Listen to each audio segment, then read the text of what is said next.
Hello everyone, welcome to the world of geology and this is your geology educator. So it's our second lecture. देखिए हमने एक lecture already कर लिया है. उस लेक्चर में हमने बेसिक इंट्रो दिया था आपको कोऑर्डिनेट का. कोऑर्डिनेट नाम डिराइव कहाँ से हुआ, किसने डिराइव किया, प्लस उसका हमारे इन्वायरमेंट में क्या इफ़ेक्ट है, उसका जो भी बायोमास होता है उसका क्या इफ़ेक्ट है हमारे ऊपर, मतलब हमारी इकोलॉजी में, हमारे इन्वायरमेंट में, उसका हैबिटेट क्या है कोऑर्डिनेट का, शेप साइज़ वगैरह वगैरह, मतलब बेसिक्स जो भी था कोऑर्डिनेट का, एकदम बेसिक जीरो लेवल, वो हमने लास्ट लेक्चर में आपको बताया. ये हमारा सेकंड लेक्चर है. इसमें थोड़ा सा आगे बढ़ते हैं और हम देखते हैं कि कोऑर्डिनेट का फंडामेंटल कैरेक्टर क्या क्या है. देखो एक बात क्लियर रखना, फंडामेंटल कैरेक्टर और जनरल कैरेक्टर में थोड़ा सा डिफरेंस होता है, बहुत बेसिक डिफरेंस होता है. फंडामेंटल कैरेक्टर वैसे कैरेक्टर होते हैं ना जो उस पर्टिकुलर ऑर्गेनिज्म में पाया जाएगा ही, मीन्स उसके पाए जाने के कारण ही उस पर्टिकुलर ऑर्गेनिज्म को कोऑर्डिनेट्स में रखा गया. और जनरल कैरेक्टर वैसे कैरेक्टर होते हैं जो कि उसके अलावा और भी बहुत सारे ऑर्गेनिज्म में पाए जा सकते हैं. ओके, आई होप आपको क्लियर है. लाइक बायलैटरल सिमेट्री जो है वो सिर्फ कोऑर्डिनेट्स का ही तो कैरेक्टर नहीं है, वो कुछ इन्वर्टिब्रेट्स का भी, आई मीन नॉन कोऑर्डिनेट्स का भी तो कैरेक्टर है. लेकिन जो प्रेजेंस ऑफ नोटोकॉर्डाई ये तो सिर्फ कोऑर्डिनेट का कैरेक्टर है, वो तो नॉन कोऑर्डिनेट्स में नहीं पाए जाते ना. तो यहाँ पे डिफ्रेंशिएट किए ना, जो बायलैटरल सिमेट्री हुआ वो जनरल कैरेक्टर हुआ और जो नोटोकॉर्ड हुआ उसका प्रेजेंस वो हमारा फंडामेंटल कैरेक्टर हुआ. ये कुछ आया समझ में? तो ये एक क्लियर रखिएगा आपने दिमाग में ये concept, the difference between fundamental character and general character. Okay, तो आप पूछेंगे कि ये अभी स्टार्ट होते होते ये क्यों बताने लगी फंडामेंटल कैरेक्टर और जनरल कैरेक्टर के बीच का डिफरेंस. तो देखिए हम ये आपको इसलिए सबसे पहले क्लियर किए बिकॉज इस लेक्चर में हम कोऑर्डिनेट के फंडामेंटल कैरेक्टर के बारे में देखेंगे और जो जनरल कैरेक्टर है उसके बारे में हम लोग फर्दर लेक्चर्स में देखेंगे. ओके, तो without wasting much time let's start our lecture because कम टाइम में ज़्यादा कॉन्टेंट आपको देना है. ओके, तो स्टार्ट करते हैं हम लोग सेकंड लेक्चर अपना. इसमें हम लोग जो भी कोऑर्डिनेट्स का फंडामेंटल कैरेक्टर है उसके बारे में देखेंगे. ओके, चलिए आइए. हाँ, 3 फंडामेंटल कैरेक्टर्स होते हैं कोऑर्डिनेट्स के. ओके, 3 फंडामेंटल कैरेक्टर होते हैं कोऑर्डिनेट के. अब कौन कौन से वो फंडामेंटल कैरेक्टर होते हैं उनके बारे में देखेंगे और हर फंडामेंटल कैरेक्टर को थोड़ा सा डिटेल में पढ़ेंगे जितना ज़रूरी है हमें. I hope you understand. चलिए आइए फर्स्ट देखिए, द डॉर्सल हॉलो और ट्यूबुलर नर्व कोड, यानी कि dorsal hollow tubular nerve cord का प्रेजेंस. सेकेंड कैरेक्टर है a longitudinal supporting rod like structure that is notochord. एक longitudinal supporting rod like structure होता है जिसे हम नोटोकॉर्ड बोलते हैं. और तीसरा होता है series of pharyngeal gill cells. Okay, अब इनके बारे में एक एक करके हम डिटेल में देखते हैं. आइए डॉर्सल हॉलो नर्व कोड के बारे में पहले देखते हैं. पहले इस डायग्राम को थोड़ा आप ध्यान से देख लीजिए बिकॉज डायग्राम के थ्रू अगर आप पढ़िएगा ना तो कॉन्सेप्ट ज़्यादा क्लियर होता है. ये देखिए डायग्राम, आई होप क्लियर होगा डायग्राम. चलिए यहाँ पे देखिए, यहाँ पे हमें डॉर्सल हॉलो नर्व कोड ये येलो वाला रीजन दिख रहा है. ठीक है, उसके जस्ट नीचे हमें नोटोकॉर्ड दिख रहा है ये लाइट ब्राउन वाला रीजन. ये डॉर्सल हॉलो नर्व कोड का ये जो एंटीरियर रीजन है डेट इज़ ब्रेन, ये भी आपको दिख रहा है. देन यहाँ पे आ जाइए जी, ये डार्क ब्राउन में दिखाया गया है डेट इज़ डाइजेस्टिव ट्रैक है ये हमारा, या फिर इसको हम गैस्ट्रो इंटेस्टाइनल ट्रैक GIT भी बोल सकते हैं. वो है ये वाला, देखो ये माउथ का रीजन है, यहाँ पे फेरेंजियल गिल सेल्स प्रेजेंट है, हेयर इज एनस, और फिर ये वाला हमारा पोस्ट एनल टेल का रीजन है लास्ट में ये वाला. ठीक है, और यहाँ पे आपको कुछ मसल सेगमेंट्स दिख रहे हैं. आई होप ये डायग्राम आपको क्लियर है. डायग्राम को दिमाग में एकदम सेट करते चलिएगा, समझ में ज़्यादा आएगा कॉन्सेप्ट. ओके, देखो बायोलॉजी जो होता है ना मोस्टली ये कुछ टर्म्स को पकड़िए, इसमें उस टर्म्स को समझिए और डायग्राम्स को समझिए. बस इसके थ्रू आप पढ़ाई करते रहिएगा. बायोलॉजी से इजी सब्जेक्ट आपको मिलेगा ही नहीं, कहीं नहीं मिलेगा. ओके, समझ में आया. चलिए आगे बढ़ते हैं. चलिए तो एक पेन सेलेक्ट कर लेते हैं, ये ग्रीन कलर ज़्यादा अच्छा. चलो आप देखो यहाँ पे दिखा ब्रेन, ये देखो यहाँ पे ये येलो वाला जो रीजन है ये है डॉर्सल हॉलो नर्व कोड. उसके जस्ट नीचे देखो नोटोकॉर्ड प्रेजेंस है, ये वाला डाइजेस्टिव ट्रैक का रीजन है. यहाँ पे फेरेंजियल गिल सेल्स प्रेजेंट है, ये माउथ प्रेजेंट है, यहाँ पे एनस प्रेजेंट है. यहाँ पे देखो पोस्ट एनल टेल हो गया, ये वाला जो होगा ये मसल्स का अरेंजमेंट देखने को मिल गया. समझ में आया. चलो अब आओ यहाँ पे, central nervous system present dorsally in the body, यानी कि सेंट्रल नर्वस सिस्टम जो होता है कॉर्डेट्स के बॉडी में डॉर्सली प्रेजेंट होता है। ये लॉन्गिट्यूडनल होता है, हॉलो होता है और ट्यूबुलर नर्व कोड होता है जो कि नोटोकॉर्ड के जस्ट ऊपर प्रेजेंट होता है। ये बॉडी के लेंथ वाइज प्रेजेंट होता है, यानी कि जो बॉडी का लेंथ होता है उसके अकॉर्डिंग ये प्रेजेंट होता है। नर्व कोड जो होता है वो डिराइव होता है डॉर्सल एक्टोडर्मल न्यूरल प्लेट, यानी कि जब एम्ब्रियोनिक डेवलपमेंट हो रहा होता है तो हमारे बॉडी में 3 जर्म लेयर्स का फॉर्मेशन होता है, शायद आपको पता होगा। 3 जर्म लेयर्स का हमारे बॉडी में फॉर्मेशन होता है, that is ectoderm, endoderm and mesoderm. जो एक्टोडर्म होता है ना वो आउटर लेयर होता है, जो इंडोडर्म होता है वो इनर लेयर होता है और जो मेसोडर्म होता है that is the middle layer. Okay, तो ये जो हमारा अब जितना भी बॉडी में ऑर्गन्स बना हुआ है ना, सब इन्हीं तीनों लेयर के डेवलपमेंट से बना हुआ होता है। कोई ऑर्गन में भी मेसोडर्म के डेवलपमेंट से बन गया, कोई ऑर्गन एक्टोडर्म से बन गया, कोई एंडोडर्म से बन गया, ऐसे हमारे बॉडी के सारे ऑर्गन बने हुए होते हैं। वैसे ही ये जो नर्व कोड है ये एक्टोडर्मली डिराइव्ड है, यानी कि एम्ब्रियोनिक डेवलपमेंट के टाइम पे जो एक्टोडर्म है, एक्टोडर्म से ये डिराइव हुआ है। और नर्व कोड जो होता है हमारा वो एक कैविटी इनक्लोज करता है जिसको हम न्यूरोसील बोलते हैं। ठीक है, यहाँ पे हमें कोई भी गैंग्लियोनिक इनलार्जमेंट देखने को नहीं मिलता है। ये जो हमारा नर्व कोड है इसका जो एंटीरियर पार्ट होता है वो ब्रेन बनाता है, डेट इज सेरेब्रल वेसिकल्स। और ये एक हमारे जो ब्रेन है क्या बोलते हैं उसका, कॉर्डेट्स का जो ब्रेन है वो एक बोनी या फिर कार्टिलेजिनस प्रोटेक्टिव कवरिंग से मतलब बना हुआ है, उससे कवर्ड है, जिसको हम क्रानियम बोलते हैं। अंडरस्टूड? देखिए ये हमारा एंटीरियर पार्ट का बात है। अगर हम पोस्टीरियर पार्ट की बात करें तो एंटीरियर पार्ट में तो हमारा ब्रेन हो गया और ब्रेन कवर्ड होता है एक बोनी या कार्टिलेजिनस कवर से, जिसको हम क्रानियम बोलते हैं। और वो जो पोस्टीरियर पार्ट हमारा फर्दर आगे मूव किया वो जो होता है वो स्पाइनल कोड कहलाता है, यानी कि वो स्पाइनल कोड बनाता है जो कि वर्टेब्रल कॉलम से प्रोटेक्टेड होता है। समझ में आया? क्लियर? चलो इसको फटाफट एक बार रिवाइज कर लेते हैं। देखो, सेंट्रल नर्वस सिस्टम जो हमारे बॉडी में होता है वो डॉर्सली प्रेजेंट होता है। ये लॉन्गिट्यूडनल, हॉलो और ट्यूबुलर नर्व कोड होता है। ये नोटोकॉर्ड के जस्ट ऊपर प्रेजेंट होता है। देखो एक बात याद रखना, नोटोकॉर्ड और नर्व कोड में ना बहुत लोगों को बहुत कंफ्यूजन होता है, मतलब they are generally confused at what is notochord and what is nerve cord. They always think that both are similar, but it's not true. देखो जो नर्व कोड होता है ना, नर्व कोड सबसे, देखो किसी भी चीज़ का अगर तुमको डिफरेंस अगर समझना है ना, याद रखना है, तो उसको तुम ऑरिजिन पे जाओ।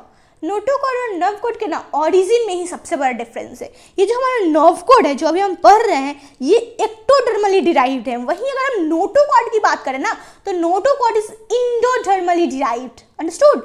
Notochord is endodermally derived and nerve cord is ectodermally derived. सबसे बड़ा डिफरेंस है ये, सबसे बड़ा डिफरेंस।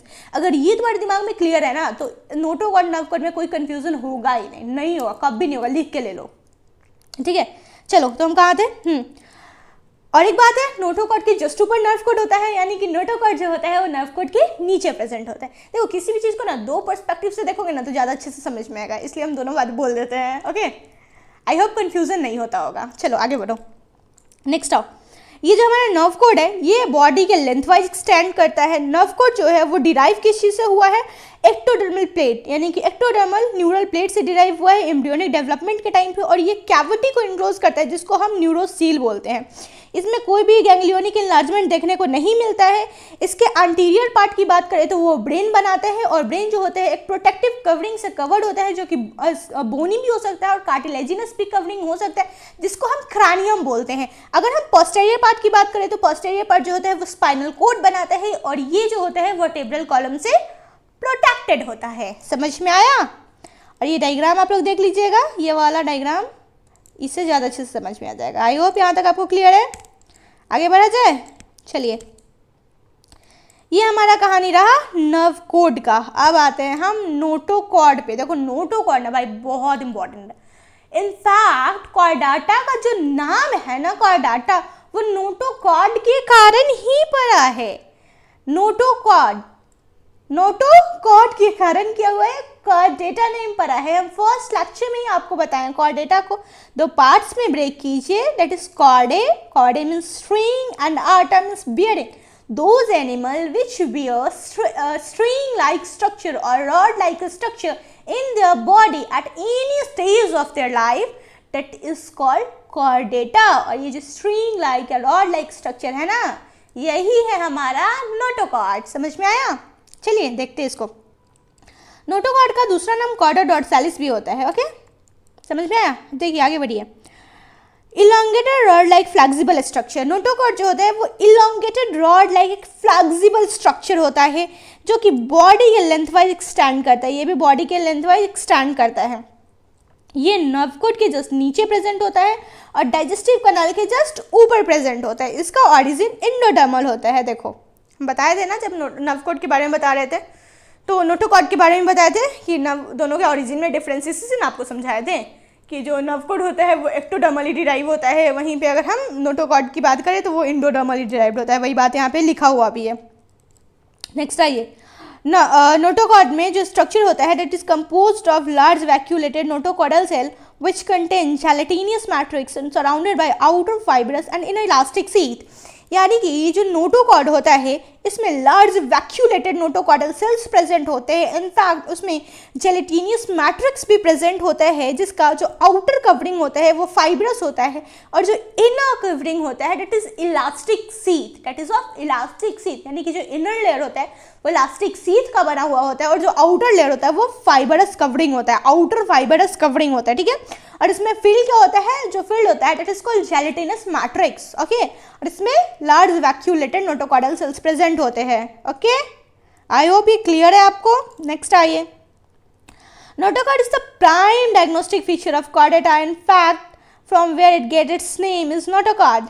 ये हम आपको सबसे स्टार्टिंग में ही बताएं, नोटोकॉर्ड जो होता है वो कॉर्डेटा का प्राइम डायग्नोस्टिक फीचर होता है।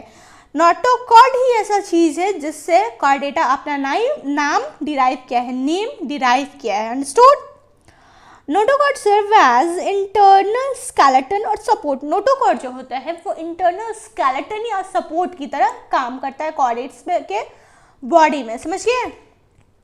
इसको फटाफट से रिवाइज कर लिया जाए। देखो, नोटोकॉर्ड जो होता है एक फ्लेक्सिबल रॉड लाइक स्ट्रक्चर होता है जो कि बॉडी में लेंथ वाइज एक्सटेंड करता है। ये हमारे नर्व कोड के नीचे प्रेजेंट होता है और गैस्ट्रोइंटेस्टाइनल ट्रैक यानी कि डाइजेस्टिव ट्रैक के ऊपर प्रेजेंट होता है। इसका जो ऑरिजिन होता है दैट इज इंडोडर्मल। ये लार्ज वैक्यूलेटेड नोटोकॉर्डल सेल से बना हुआ होता है। उस सेल्स में जेलेटिनस मैट्रिक्स फिल्ड होता है। उसका आउटर कवरिंग जो होता है फाइब्रस होता है और उसका इनर कवरिंग जो होता है इलास्टिक शीथ का होता है। समझ आया? और नोटोकॉर्ड जो होता है वो कॉर्डेट्स का प्राइम डायग्नोस्टिक फीचर है। यही वो चीज़ है जहाँ से कॉर्डेट अपना नाम डिराइव किया है। इनफैक्ट नोटोकॉर्ड जो होता है कॉर्डेट्स के बॉडी में इंटरनल स्केलेटन या फिर सपोर्ट की तरह काम करता है। समझ में आया? 2 मिनट में एकदम सूट सट्टाक रिवाइज हो गया। मजा आया ना? चलो आगे बढ़ते हैं। देखो, रिवाइज करने का ना ये सबसे अच्छा तरीका है। I mean, उस चीज़ को पढ़ो, उसके बाद 2 मिनट के लिए बस अपनी आंखें बंद करो और फिर जो कुछ भी पढ़े हो ना उसको जोर से बोल डालो। ठीक है? अपने मन में बोलो, जोर से बोलो, जैसे तुम्हारा मन है वैसे बोलो। बस ऐसा बोलो कि वो बार बार रिकॉल हो दिमाग में। वैसे बोलते रहोगे ना आँख बंद करके तो दिमाग में छप जाता है, हर बात छप जाता है। तो वैसे पढ़ाई करो, अच्छा रहता है।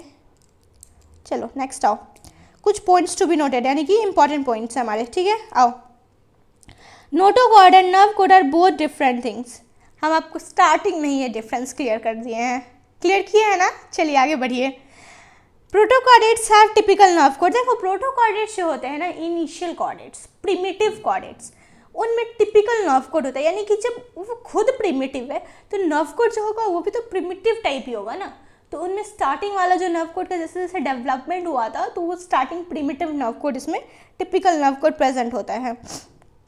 वहीं पे वर्टिब्रेट्स की बात करें तो जो वर्टिब्रेट्स एडल्ट होते हैं ना तो नर्व कोड या तो रिप्लेस हो जाता है या फिर वर्टेब्रल कॉलम से सराउंड हो जाता है। ये 3 पॉइंट्स हैं, that is points to be noted, important points हैं। नोट्स में अपना नोट करके तब लिख लीजिएगा। ठीक है, अच्छा रहेगा। आइए, चलिए नेक्स्ट आइए। अब आते हैं pharyngeal gill cells, that is the third most important fundamental character. देखते चलो, ये भी देख लिया जाए। In all chordates, a series of paired lateral gill cells or gill cleft is present at any stage of life. Her chordate में एक series of paired lateral Gill sales present होते हैं या फिर गिल क्लेफ्ट प्रेजेंट होते हैं लाइफ के किसी न किसी स्टेज पे, B it embryonic stage, B it adult stage, लेकिन लाइफ के किसी न किसी स्टेज पे वो प्रेजेंट होंगे ही। नेक्स्ट आइए, जो गिल सेल्स होते हैं इनको हम या तो फेरेंजियल गिल सेल्स बोल देते हैं, या फिर ब्रैंकियल गिल सेल्स बोल देते हैं, या फिर विसरल क्लेफ्ट, या फिर पॉचेस बोल सकते हैं, कुछ भी बोल सकते हैं। समझ आया? नेक्स्ट आइए, इसका जो मेन फंक्शन होता है ये वाटर के पैसेज का होता है, यानी कि वाटर को वो पास करवाता है फेरिंग्स से लेके बाहर की तरफ, यानी कि बॉडी में फेरिंग्स के थ्रू फेरिंग से बाहर वाटर का पासेस करवाने का जो काम होता है ये गिल सेल्स का होता है। ये रेस्पिरेशन में भी मदद करता है। इनफैक्ट ये जो वाटर करंट का फॉर्मेशन हुआ, यानी कि बॉडी के अंदर से वाटर बाहर की तरफ आया, वाटर का पासेस हुआ बाहर की तरफ, इसके कारण वाटर करंट का डेवलपमेंट होता है। और ये जो वाटर करंट होता है ये फिल्टर फीडिंग में भी मदद करता है, यानी कि फीडिंग्स में जो फूड पार्टिकल्स प्रेजेंट होते हैं ना उनके फिल्टर फीडिंग में भी ये मदद करता है। गिल सेल्स जो होते हैं वो प्रोटोकॉर्डेट्स लाइक ब्रैंकियोस्टोमा और लोअर एक्वाटिक वर्टिब्रेट्स में throughout the life gill cells functional होते हैं। गिल सेल्स प्रोटोकॉर्डेट्स यानी कि जो प्रिमिटिव कॉर्डेट्स होते हैं लाइक ब्रैंकियोस्टोमा, प्रोटोकॉर्डेट्स में कौन कौन से आ जाते हैं? यूरोकॉर्डेटा एंड सेफेलोकॉर्डेटा, ठीक है। ब्रैंकियोस्टोमाटा जो होता है ये हमारे सेफेलोकॉर्डेटा, इसी को एम्फिऑक्सिस भी बोलते हैं। और वहीं पे यूरोकॉर्डेटा की बात करते तो हेडमैनिया हो गया। तो इन सब में, और जो लोअर एक्वाटिक वर्टिब्रेट्स हो गए, इनमें थ्रू आउट द लाइफ ये पर्सिस्टेंट होता है, यानी कि थ्रू आउट द लाइफ ये फंक्शनल होता है।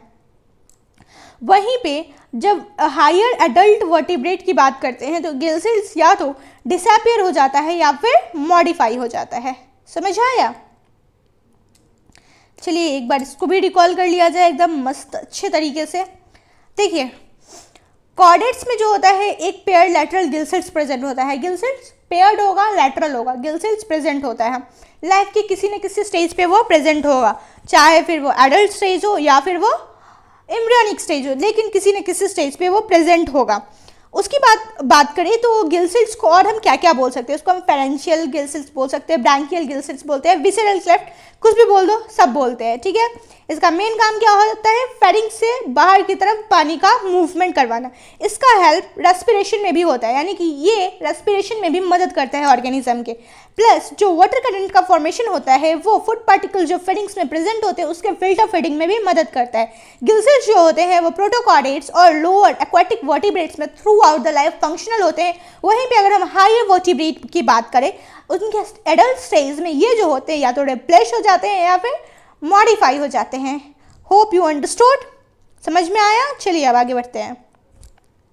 देखिए, हमने पढ़ा जैसे ही हायर वर्टिब्रेट्स का केस आता है उनमें गिल सेल्स जो होते हैं वो मॉडिफाई हो जाते हैं एडल्ट स्टेज में। तो यहाँ पे एक एग्जाम्पल लेके हम समझते हैं। देखिए, हम ह्यूमंस का एग्जाम्पल लेते हैं। ह्यूमन की एम्ब्रियोनिक स्टेज में गिल सेल्स प्रेजेंट होते हैं, लेकिन एडल्ट स्टेज में उनके कुछ मॉडिफिकेशंस आ जाते हैं। कुछ आर्क्स होते हैं जो कि गिल सेल्स का मॉडिफिकेशन से ही बनते हैं ह्यूमंस में।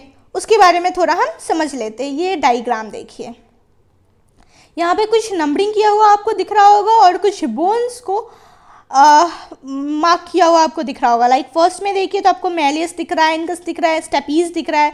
देन यहाँ पे आपको स्टेलॉइड प्रोसेस ऑफ हायोइड कार्टिलेज दिख रहा है। देन मैकल्स कार्टिलेज दिख रहा है। देन लिगामेंट्स वगैरह, लेडिंग्स, ये सब दिख रहा है। थायराइड कार्टिलेज, हायोइड हो गया, क्रिकोइड कार्टिलेज हो गया, ट्रैकियल कार्टिलेज हो गया, ये सब यहाँ पे आपको दिख रहा है। ये सारे जो होते हैं ना ये हमारे गिल आर्क के ही मॉडिफिकेशन होते हैं जो कि एडल्ट स्टेज में हमारा हो जाता है। इसके बारे में देख लीजिए। चलिए आइए यहाँ पे ध्यान से देखिए। ये जो फर्स्ट आर्क है ना इसमें क्या क्या आया है हमारा?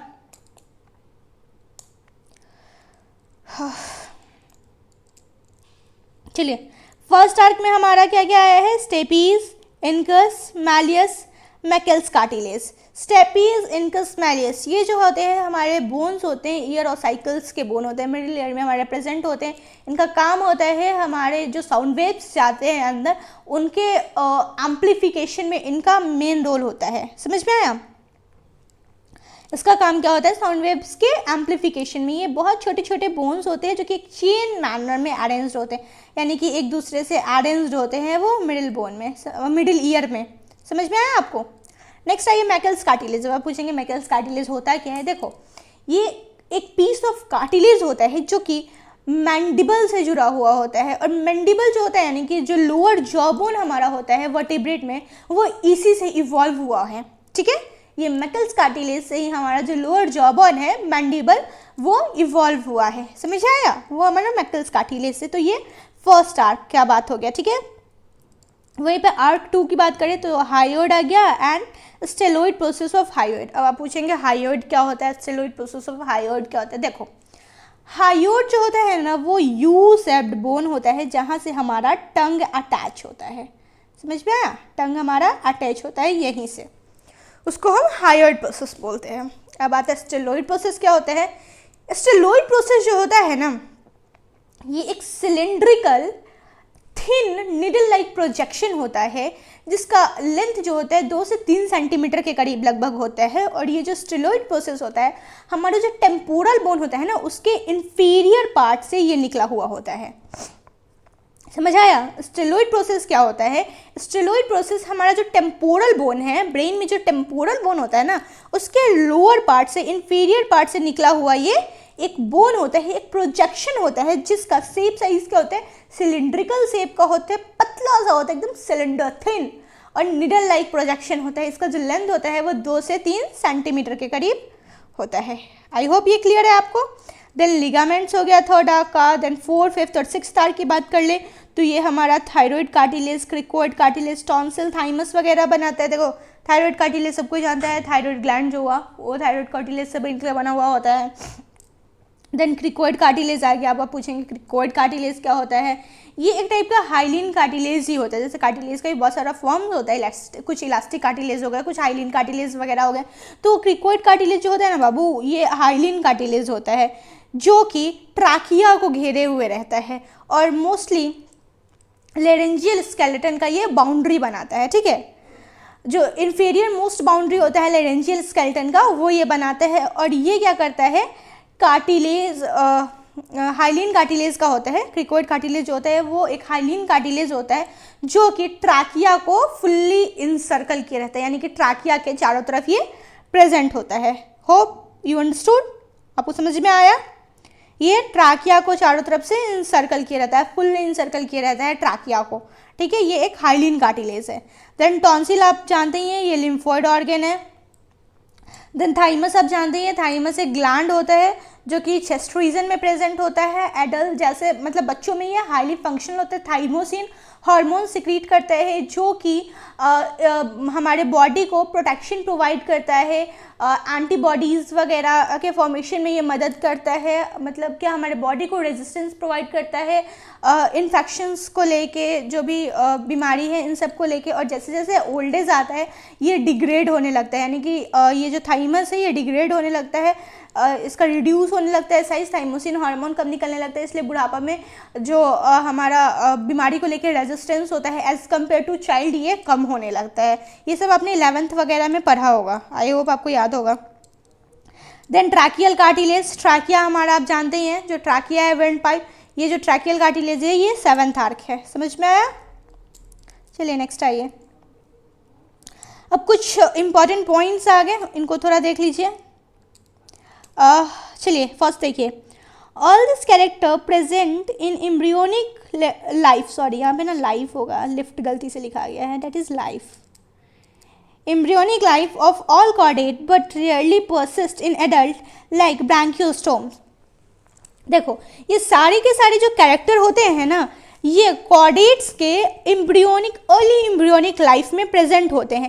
लेकिन कुछ ऐसे भी कॉर्डेट है लाइक प्रोटोकॉर्डेट्स, और प्रोटोकॉर्डेट्स का एग्जांपल है ब्रैंकियोस्टोमा, इनमें ये पूरे लाइफ परसिस्ट करता है, यानी कि पूरे लाइफ ये कैरेक्टर्स प्रेजेंट रह जाते हैं। बाकी हायर वर्टिब्रेट्स की बात करें तो उनमें अर्ली एम्ब्रियोनिक टाइम में ही ये प्रेजेंट होते हैं। नेक्स्ट आइए, notochord disappear during development of most vertebrate while nerve cord and pharyngeal gill cleft और देयर डेरिवेटिव रिमेन सेम।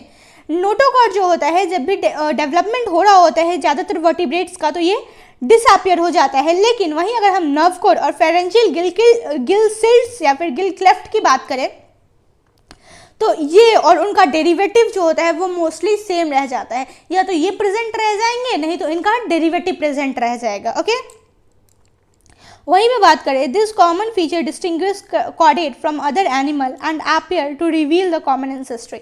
ये जो कॉमन फीचर्स हैं, ये जो तीनों कॉमन फीचर्स है, ये जो हमारा कॉमन फीचर्स था तीन हमने पढ़ा ना, नोटोकॉर्ड का प्रेजेंस, नर्व कॉर्ड का प्रेजेंस और फेरेंजियल गिल सेल्स का प्रेजेंस, ये जो होते हैं ये कॉर्डेट्स को दूसरे एनिमल से थोड़ा डिस्टिंग्विश करते हैं। ये फीचर्स जो होते हैं कॉर्डेट्स को दूसरे एनिमल से डिस्टिंग्विश करते हैं और कॉर्डेट्स के कॉमन एंसेस्ट्री को शो करते हैं। मतलब बताते हैं कि कॉर्डेट्स जो हैं, जितने भी कॉर्डेट्स हैं वो सेम एंसेस्टर से इवॉल्व हुए हैं। समझ में आया? आई होप यहाँ तक आपको क्लियर है। इनफैक्ट आज जो कुछ भी हम पढ़ाएं उसका प्रॉपर रिवीजन करवाते हैं हम चलें, ये चीज़ आप नोटिस किए होंगे ताकि आपको याद हो जाए, ज़्यादा बार बार वीडियो देखना ना पड़े। और रिवीजन नोट्स, एक बार नोट्स पढ़ लीजिएगा, सही रहता है। लेकिन हम पूरा कोशिश किए हैं कि आपको याद हो जाए।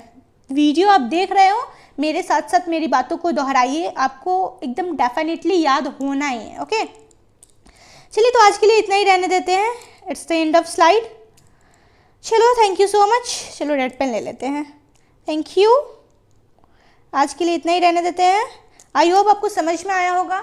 और कोई भी आप सजेशन देना चाहते हैं मेरे पढ़ाने के तरीक़ों को लेके, डील करने के तरीके को लेके, कोई भी चीज़ की इस तरीके से सही रहेगा, ये करो वो करो, तो आप सजेशन दे सकते हैं। कमेंट सेक्शन में आप लिख सकते हैं, या फिर किसी टॉपिक को समझने में भी आपको प्रॉब्लम हुआ हो तो आप कमेंट सेक्शन में वो मेंशन कर सकते हैं। हम आपको अच्छे से समझा देंगे। फिर से नेक्स्ट लेक्चर में हम उस टॉपिक को कवर कर लेंगे और डील कर देंगे। या फिर आई डोंट थिंक इसका ज़रूरी पड़ेगा, बिकॉज हम इस लेक्चर में ही बहुत अच्छे से समझाए हैं आपको। आप इसी को बार बार देखिएगा ना तो आपको याद हो जाएगा, समझ में आ जाएगा एक दो बार देख लेने से। हम अपना फुल एफर्ट दिए हैं। आई नो ये वेस्ट नहीं जाएगा, आपको समझ में आएगा ही। तो आज के लिए इतना रहने देते हैं, ठीक है? टाइम वेस्ट नहीं करते हैं आज के लिए। चलो बाय बाय, टेक केयर, पढ़ाई कर